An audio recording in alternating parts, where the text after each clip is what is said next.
നമസ്കാരം. Raf talks ഫുട്ബോളിലേക്ക് ഏവർക്കും സ്വാഗതം. സൂപ്പർ താരം ക്രിസ്ത്യാനോ റൊണാൾഡോയുടെ സൗദി അറേബ്യൻ ക്ലബ്ബായ അൽ നസർ നാളെ കളിക്കളത്തിലേക്ക് ഇറങ്ങുന്നുണ്ട്. എതിരാളികൾ അൽ ഖാദിസിയയാണ്. നാളെ രാത്രി ഇന്ത്യൻ സമയം 10:30 ഈയൊരു മത്സരം അരങ്ങേറുക. അൽ നസറിൻ്റെ മൈതാനത്ത് വെച്ചുകൊണ്ടാണ് ഈ മത്സരം നടക്കുക. നിലവിൽ അൽ ഖാദിസിയെ പരിശീലിപ്പിക്കുന്നത് മിഷേൽ എന്ന സ്പാനിഷ് പരിശീലകനാണ്. നേരത്തെ റയൽ മാഡ്രിഡിൻ്റെ സെക്കൻഡ് ടീമിനെ ഇദ്ദേഹം പരിശീലിപ്പിച്ചിട്ടുണ്ട്.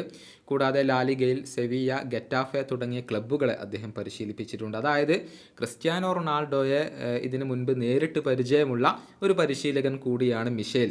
എന്നാൽ അൽ നസർ എന്നാൽ വെറും ക്രിസ്ത്യാനോ റൊണാൾഡോ മാത്രമല്ല എന്ന് അദ്ദേഹം പറഞ്ഞിട്ടുണ്ട്. അദ്ദേഹത്തിൻ്റെ വാക്കുകൾ ഇങ്ങനെയാണ്: സ്പെയിനിൽ വെച്ചുകൊണ്ട് ക്രിസ്ത്യാനോ റൊണാൾഡോയെ നേരിട്ട അനുഭവം എനിക്കുണ്ട്.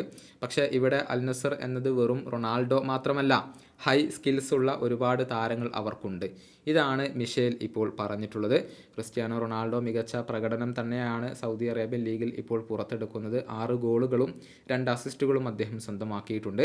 പോയിന്റ് പട്ടികയിൽ അൽ നസർ ഇപ്പോൾ 3-ാം സ്ഥാനത്താണ് ഉള്ളത്. 10 മത്സരങ്ങളിൽ നിന്ന് 22 പോയിന്റാണ് അവർക്ക് നേടാൻ കഴിഞ്ഞിട്ടുള്ളത്. അൽ ഹിലാൽ 1-ാം സ്ഥാനത്തും അൽ ഇത്തിഹാദ് 2-ാം സ്ഥാനത്തുമാണ് ഇപ്പോൾ വരുന്നത്. ഈ വീഡിയോയുടെ അവസാനിപ്പിക്കുന്നു. ഫുട്ബോൾ ലോകത്തെ കൂടുതൽ വിശേഷങ്ങളുമായി റാഫ് ടോക്സ് കൊണ്ടുവെത്താം.